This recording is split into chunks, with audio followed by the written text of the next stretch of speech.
प्यारे विद्यार्थियों, नमस्कार।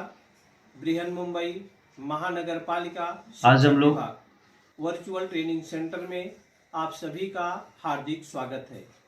आपका वर्चुअल मार्गदर्शक जयप्रकाश आर मिश्रा। चलिए हम सीखने के लिए तैयार हो जाते हैं।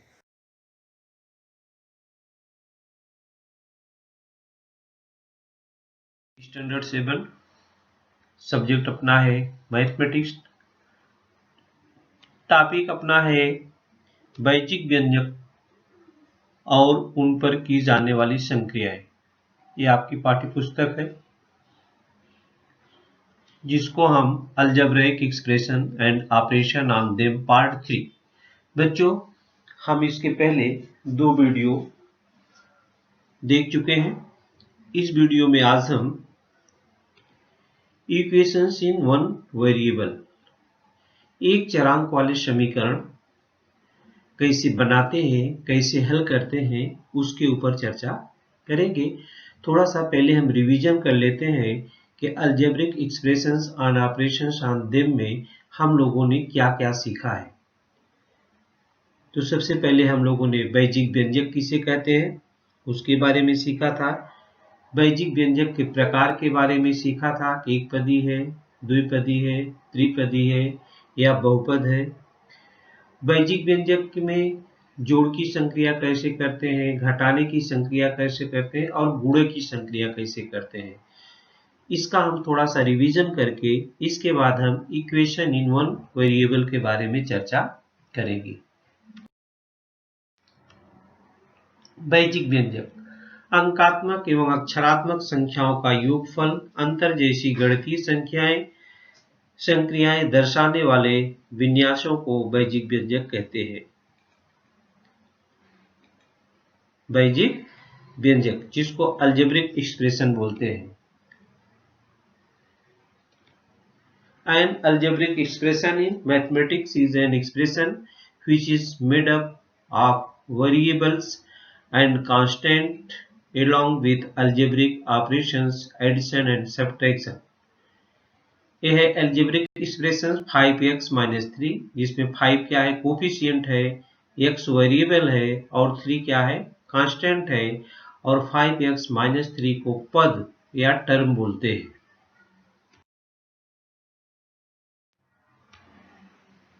5x-3 में 5 को कोफिशिएंट, x को वेरिएबल और 3 को कांस्टेंट बोलते हैं। टर्म क्या होता है बच्चों? Part of the expression separated by addition और subtraction is called term. Variables क्या होता है? Is an unknown value represented by a letter in an algebraic expression. Constant क्या है? The term in an algebraic expression that never changes. Coefficient, a number multiplied by the variables. A number multiplied by the वैजिक व्यंजकों के प्रकार, types of algebraic expressions. Expressions are named after the number of terms they have. Expressions with one term called monomials, those with 2 terms binomials, with the 3 terms trinomials, and if they have more than 3 terms they are called polynomials। they are called polynomial। व्यंजक के पदों की संख्या के आधार पर व्यंजकों का नाम निश्चित होता है। एक पद होने पर एक पदी, 2 पद होने पर द्विपद, 3 पद होने पर त्रिपद, 3 से अधिक पद होने पर उन्हें हम बहुपद कहते हैं। कैसे जोड़ते हैं बच्चों, देख लेते हैं। हॉरिजॉन्टल और वर्टिकल दोनों ढंग से जोड़ते हैं, लेकिन दोनों में योगफल जो आता है वो सेम आता है। तो हमने आपको सिखाया था कि लाइक टर्म ही जोड़ पाते हैं, अनलाइक टर्म को नहीं जोड़ पाते हैं। जैसे x में x जुड़ेगा, x में y जोड़ना है तो नहीं जुड़ेगा, हम उसको x प्लस वाई लिख देते हैं। Horizontal arrangement, vertical arrangement, 2x plus 4y plus 3x plus 2y जोड़ेंगे। इसको हॉरिजॉन्टल में कैसे लिखेंगे? 2x plus 3x plus 4y plus 2y। Like fraction को जिसके चरांक समान होते हैं उसको हम जोड़ सकते हैं। x है, इधर भी x है, इधर y है, इधर y है, तो गुणांकों को जोड़ते हैं बच्चों। गुणांकों को जोड़कर चरांक लिख देते हैं। 2x plus 3x equal to 5x, 4y plus 2y equal to 6y। तो बराबर हो गया इसको वर्टिकल में 2x plus 4y plus 3x plus 2y equal to 5x plus 6y। इस प्रकार से हम जोड़ को सीखे। टू एड लाइक टर्म्स, देखो यहाँ पर लिखा है बच्चों, टू एड लाइक टर्म्स, सजाती पदों को ही हम जोड़ सकते हैं। We add their coefficient and write the variable after their sum. Like term के हम पहले कोफिशिएंट को जोड़ते हैं और इसके बाद उसके वेरिएबल को हम ज्यों का त्यों लिख देते हैं। बराबर। To add like terms, we add their coefficient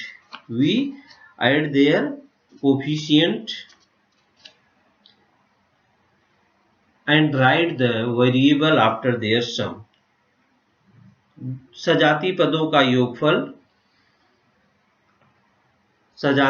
का योगफल एक ही प्रकार की वस्तुओं के योगफल के क्या होता है, बराबर होता है। माने सजाती पदों को हम जोड़कर चरांक कोफिशिएंट को जोड़कर हम चरांक को लिख देते हैं। सजाती पदों का योगफल ज्ञात करते समय उन पदों के गुणांकों को जोड़कर उसके आगे चरांक लिखते हैं। सब्ट्रैक्शन कैसे करते हैं बच्चों? Second expression from the first में से सेकंड को अगर हम घटाना है हमको 16x plus 23y plus 12z 9x minus 27y plus 14z। तो फर्स्ट टर्म से सेकंड को घटा देना है बच्चों। घटाते समय आपको ध्यान देना है, जैसे हम घटाने का निशान लगाते हैं इसको भी हॉरिजॉन्टल और वर्टिकल आप कर सकते हैं। जैसे देखिए यहाँ पर माइनस का निशान आ गया, ध्यान दीजिए, और इसके कोष्टक के अंदर के सभी निशान बदली हो जाएगी। जब इसको कोष्टक हम ओपन करेंगे तो इसके अंदर जो प्लस है वो माइनस हो जाएगा, जो माइनस है वो प्लस हो जाएगा। देखिए कैसे हो जाता है। 16x plus 23y plus 12z, यहाँ पर जैसे ही कोष्टक खुला ये प्लस था तो माइनस हो गया, यहाँ पर देखिए, और ये माइनस था तो यहाँ पर देखिए प्लस हो गया, और ये प्लस था तो यहाँ पर ये हो गया माइनस। माने जैसे कोष्टक खोलेंगे उसके अंदर के जो चिन्ह थे सभी बदल गए, प्लस वाला माइनस हो गया, माइनस वाला प्लस हो गया। अब आप जैसा जोड़ते हैं, माइनस किया, चिन्ह बदली हो गए, अब जैसा आप जोड़ते हैं वैसा काट लो, सजाती को एक साथ ऐड कर लो। 16x माइनस 9x हो गया, प्लस 23y प्लस 27y हो गया, प्लस 12z माइनस 14z हो गया, इक्वल टू 16 में से 9 निकल जाएगा, 7x हो गया, प्लस 50y हो गया, माइनस 2z हो गया। ऐसे वर्टिकल भी अगर आप करेंगे, वर्टिकल भी करेंगे, ये लिखा उसके नीचे दूसरा पद लिख दिया। अब जैसे ही माइनस लाया बच्चों, देखिए यहाँ पर माइनस लगा दिया, माइनस लगाएंगे ए प्लस वाला क्या हो जाएगा, माइनस हो जाएगा। ये प्लस वाला क्या हो जाएगा, ये देखिए माइनस हो गया, प्लस क्या हो गया, माइनस, ये माइनस क्या हो गया, प्लस, और ये प्लस क्या हो गया, माइनस, माने चिन्ह बदली हो गई। अब इसको आगे क्या होगा देखिए, वो भी घटा देंगे हम, 7x plus 50y minus 2z। Multiplication जो सीखा था उसको भी देख लेते हैं। 2a का स्क्वायर इंटू 3ab का स्क्वायर, इसका मल्टीप्लाई करना है। कोफिशिएंट का पहले मल्टीप्लाई करते हैं तो 2 और 3 का हो गया, 2 और 3 जितने भी कोफिशिएंट है उसको एक साइड कर देंगे, समान आधार वाले बेस वाले को एक साइड लिख लेंगे। 3 इंटू ए का स्क्वायर इंटू ए इंटू बी का स्क्वायर, तो 2 3 जा क्या हो गया 6, ए का पावर 2, ए का पावर 1, घात में समान आधार समान है तो घातें आपस में जुड़ जाएगी, इक्वल टू हो जाएगा 6 a का क्यूब और b का स्क्वायर। 6 a का क्यूब b का स्क्वायर माइनस 3x का स्क्वायर इंटू माइनस 4xy। दो माइनस जब रहते हैं बच्चों उसका मल्टीप्लीकेशन मल्टीप्लाई करते हैं तो प्लस हो जाता है। यहाँ पर देखिए -3 इंटू -4 तो माइनस इंटू माइनस प्लस हो जाएगा, 4 त्रिज्या हो जाएगा 12 एक्स का क्यूब और वाई, एक्स का स्क्वायर है,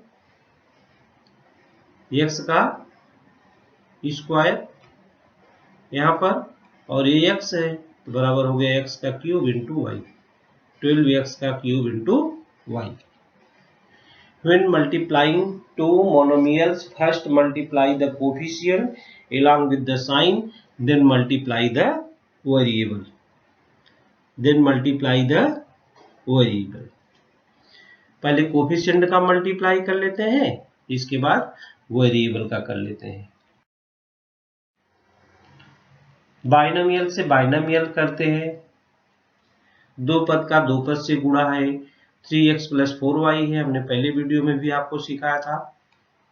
तो 3x का पहले 5x प्लस 7y में कर लेंगे, फिर 4y का 5x प्लस 7y में कर लेंगे।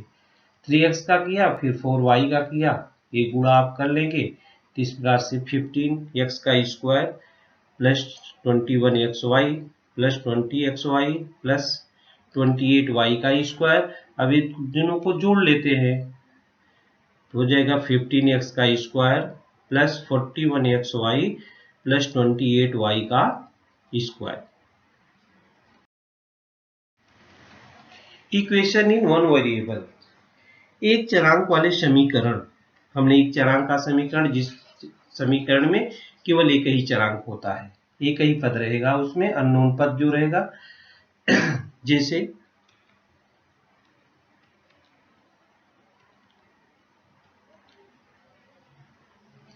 in algebra an equation can be defined as a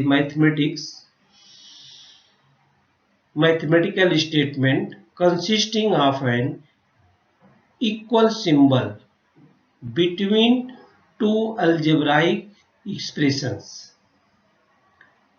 that have the same value. For 3x plus 5 equal to 14, 3x plus 5 equal to 14 is an equation. अब यहाँ पर ए इसका लेफ्ट साइड है, ए इसका right side है। अब यहाँ पर 3x है, x के किस वेरिएबल के लिए जो होता है, x के किस मान के लिए इक्वेशन माने संतुलित होगा, x के किस मान के लिए। अब देखिए x के स्थान पर अगर 1 रखते हैं तो 3 बन जा 3 और 5 8 ही होता है, 2 रखते हैं तो 11 ही होता है, बट जब 3 रखते हैं तो 3 3 जा 9, 9 5 जा 9 और 5 14 हो जाएगा। माने x की वैल्यू 3 जब आएगी तभी इक्वेशन संतुलित होगा। इस प्रकार से देखिए 2x प्लस 2 इक्वल टू 8 है। अब इसको हल कैसे करते हैं, अब इसको खाली चरांक लाना है, इसका जो कांस्टेंट है वो हटा देना है। तो दोनों पक्षों में क्या करेंगे, 2 घटा देंगे, दोनों पक्षों में 2। आप इक्वेशन जानते हैं बच्चों, तराजू के 2 पलड़े होते हैं, जितना आप एक में रखेंगे उतना दूसरों में रखेंगे तो बराबर रहेगा कांटा, और जितना आप निकालना चाहे आप निकालिए चाहे डालिए, जितना निकालेंगे उतना दोनों में से निकालिए और जितना प्लस करेंगे उतना दोनों में प्लस करिए। तो क्या करें, हम दोनों पक्षों में से 2 घटा देते हैं। ये देखिए +2 -2 तो बराबर 8 - 2। अब दोनों तरफ कर दिया तो इसके मान में कोई कमी नहीं आई। तो इस प्रकार से x की वैल्यू आ गई 3, x की वैल्यू क्या आ गई 3। अब देखा 3 2 जा 6 और +2 इक्वल टू 8, 3 2 जा 6 +2 इक्वल टू क्या हो गया 8। 3x - 5 equal to x - 70, 3x - 5 equal to x - 70। अब x का मान कैसे होगा, x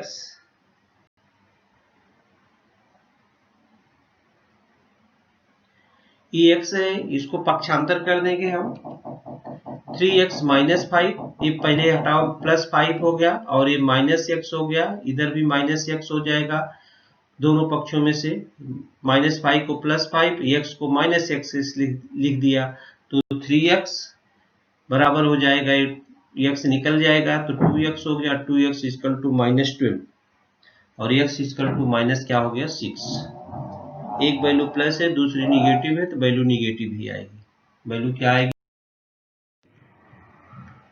the length of rectangle, देखिए यहां पर शाब्दिक प्रश्न है, the length of rectangle is 1 centimeter more than twice its breadth. If the perimeter of the rectangle is 50 centimeter, find its length. प्रश्न है बच्चों, किसी आयत की लंबाई उसकी चौड़ाई के दुगुने से 1 सेंटीमीटर अधिक है। उस आयत की परिमिति 50 सेंटीमीटर है तो उसकी लंबाई कितनी होगी? अब आप परिमिति का सूत्र जानते हैं, आपने पढ़ा है कि आयत की परिमिति बराबर क्या होती है? 2 गुणे लंबाई धन 2 गुणे चौड़ाई। आयत की परिमिति क्या होती है बच्चों? 2 गुणे लंबाई धन 2 गुणे चौड़ाई। तो यहाँ पर length of rectangle is 1 centimetre more than twice its breath. तो यहाँ पर आयत की चौड़ाई का दुगने से 1 सेंटीमीटर अधिक लंबाई है, तो चौड़ाई हम मान लेते हैं। मान लो let the breadth of the rectangle be x centimetre, माना आयत की चौड़ाई जो है वो 1 सेंटीमीटर है। अब प्रश्न के अनुसार आयत की लंबाई कितना हो जाएगी? इसका दुगना कर दो, x का दुगना हो जाएगा 2x और प्लस 1 करो तो इसकी the length of the rectangle will be 2x plus 1 centimetre बराबर। प्रश्न के अनुसार, जो प्रश्न दिया है उसके अनुसार, जो प्रश्न दिया है बच्चों उसके अनुसार उसकी लंबाई हो गई 2x प्लस 1 सेंटीमीटर। अब आयत की परिमिति जैसा आप जानते हैं 2 गुणे लंबाई धन 2 गुणे चौड़ाई, 2 गुणे लंबाई धन 2 गुणे चौड़ाई, तो बराबर 2 गुणे लंबाई, 2 गुणे क्या हो जाएगी? लंबाई।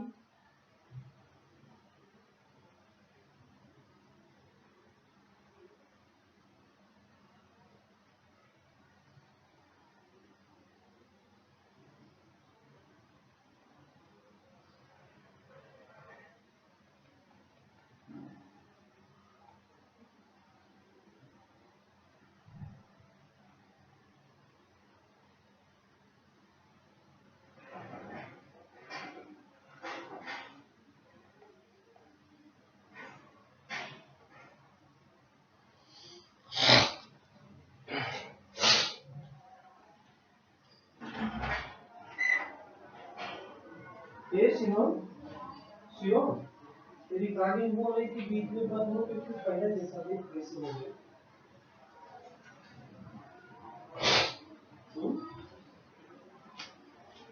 हो रही है, देख ऐसा आ गया, फिर से बंद हो गया था, ऐसा आ गया, नहीं हो रही ना,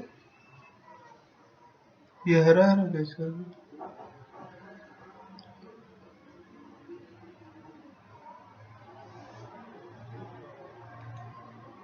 यही हो रही है।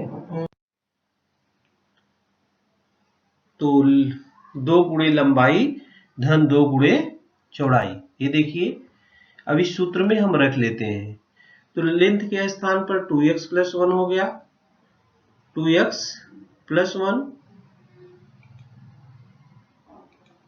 ये लेंथ हो गई। The sum of two consecutive natural number is 69. Find the numbers. माने कोई प्राकृतिक संख्या तथा उसके बाद की क्रमिक प्राकृतिक संख्या का योगफल 69 है, तो ये संख्या कौन सी है? मान लो नेचुरल नंबर हमने x मान लिया, तो उसके आगे का नेचुरल नंबर क्या हो जाएगा बच्चों? x प्लस 1, एक जोड़ दो उसमें, तो the next natural number is x plus 1। अब दोनों का योगफल 69 है, दोनों को जोड़ दो तो x प्लस 1 इक्वल टू 69।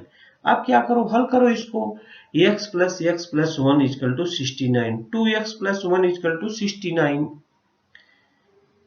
अब 2x इक्वल टू 69 माइनस 1 तो 2x इक्वल टू 68 और x इक्वल टू 2 4 जा 8, 2 3 जा 6, 2 4 जा 8, x equal to 34। Next number क्या हो जाएगा? नेक्स्ट नंबर आपने देखा था क्या था, x प्लस 1 था। नेक्स्ट नंबर क्या था, x प्लस 1। तो फर्स्ट नंबर इज 34 और सेकंड नंबर क्या हो जाएगा? Second natural number is 34 plus 1 equal to 35। आप 35 और 34 को जोड़िए, देखिए 69 आता है। तो कोई प्राकृतिक संख्या तथा उसके बाद की क्रमिक संख्या का योगफल 69 है, वे संख्या ज्ञात कीजिए। क्या किया, let one natural number be X मान लिया। मानो पहली प्राकृतिक संख्या x है, अगली प्राकृतिक संख्या x प्लस 1 हो गई, दोनों को ऐड कर दिया इक्वल टू 69 हो गई और इक्वेशन को हल कर दिया। तो आपको नंबर मालूम हो गया, x का मान आया 34। तो पहली संख्या हो गई 34, दूसरी संख्या x प्लस 1 है, 34 प्लस 1 इक्वल टू 35।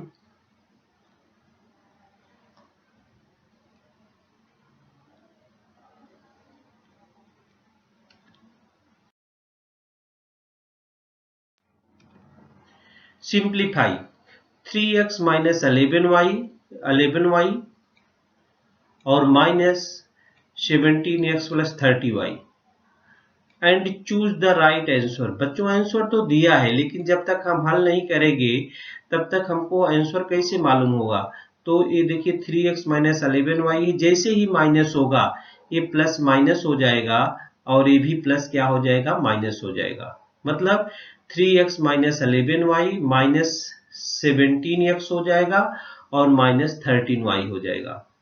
ये माइनस 17x हो जाएगा, इसमें से 3x घट जाएगा तो माइनस कितना हो जाएगा, 14x और ये माइनस 11y और ये माइनस 13y तो माइनस हो जाएगा 24y। तो उत्तर इसका हो जाएगा माइनस 14x और माइनस 24y। ये देखो तीनों उत्तर दिया, इसका उत्तर भी दिया है। इस उत्तर में से कौन सा सही है, कौन सा सही है? अब देखिए माइनस 14x और प्लस इधर ए भी माइनस था, माइनस कितना हो गया 24y। अब दोनों माइनस ही उत्तर आ गए। ये देखिए माइनस इधर कॉमन ले लिया, -2 दोनों में कॉमन हो जाएगा तो 2 7 जा 14 माइनस x अभी प्लस है तो जब ये माइनस से मल्टीप्लाई होगा तो माइनस होगा। ये उत्तर चौथा उत्तर आपका सही होगा, -2 7x प्लस 12y। इसको घटाना है, सिंप्लीफाई माइनस करेंगे तो इसके अंदर के जो चिन्ह है वो बदली हो जाएंगे। चिन्ह जो ये प्लस है ये भी माइनस हो जाएगा और ये प्लस है ये भी माइनस हो जाएगा। आई बात समझ में? तब आप इसको हल कर सकते हैं और हल करके प्लस माइनस था तो उसको प्लस के रूप में लिखा है, माइनस कॉमन ले लिया। माइनस क्या ले लिया, कॉमन, तो अंदर दोनों क्या हो गए, प्लस हो गए। अंदर क्या हो गए, दोनों प्लस हो गए। प्रोडक्ट ऑफ, गुणा करना है 23x का स्क्वायर y का cube z and minus 15x का क्यूब y z का स्क्वायर। तो सबसे पहले आप 23 को मल्टीप्लाई किससे करेंगे, कोफिशिएंट का मल्टीप्लाई -15 से करेंगे। माइनस किससे करेंगे, 15 से। तो 15 3 जा 45 और 15 2 जा 30 और 4 34 हो गया। इसमें से इसका भी उत्तर दिया है तो इसका मल्टीप्लाई करेंगे तो -345 हो गया। इसके बाद x का स्क्वायर है, x का क्यूब है तो x का पावर कितना हो गया, 5। तो चलिए x का पावर 5 एक हमको मिल गया इधर। y का पावर 3 है, y का पावर 1 है, y का पावर 4 हो गया। जेड है और जेड का इधर स्क्वायर है, जेड का पावर 3 हो गया। यहाँ पर माइनस है, एक प्लस है एक माइनस है तो माइनस हो जाएगा। और 23 मल्टीप्लाई बाई 15 किया था तो 345 आया था। ये पहला आंसर ही सही है बच्चों, ये पहला ही आंसर क्या है, सही है। तो -345 x का पावर 5, y का पावर 4 और z का क्यूब, ये z का क्या हो गया, क्यूब। ये आंसर सही है। प्रोडक्ट माने गुणा करना, मल्टीप्लाई करना, बराबर। तो हम लोग समीकरण बनाओ और समीकरण को हल करो, ऐसे शाब्दिक प्रश्नों के बारे में सीख रहे थे। चलिए एक प्रश्न है बच्चों, Rakesh age is less than Sania age by 5 years।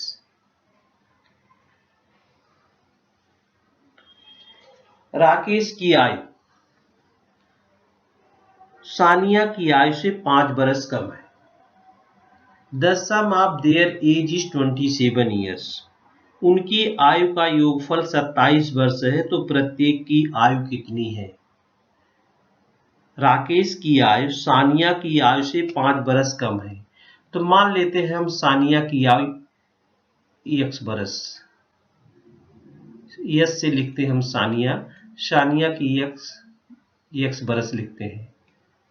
और तो राकेश की आयु कितनी हो जाएगी बच्चों, प्रश्न के अनुसार हम 60 में लिखते हैं। सानिया की आयु x बरस मान लिया, और तो राकेश की आयु कितनी हो जाएगी, x - 5, इनसे 5 बरस कम, इनसे क्या होगा 5 बरस कम, बराबर। x अगर हमने माना सानिया की एज, और तो राकेश की एज क्या हो गई, सानिया की एज से 5 बरस कम हो तो x - 5 हो गई। लिखा है the sum of their age, ये दोनों को जोड़ दो बच्चों, x plus x - 5, x plus x - 5 equal to कितना हो जाएगा, 27, इक्वल टू 27।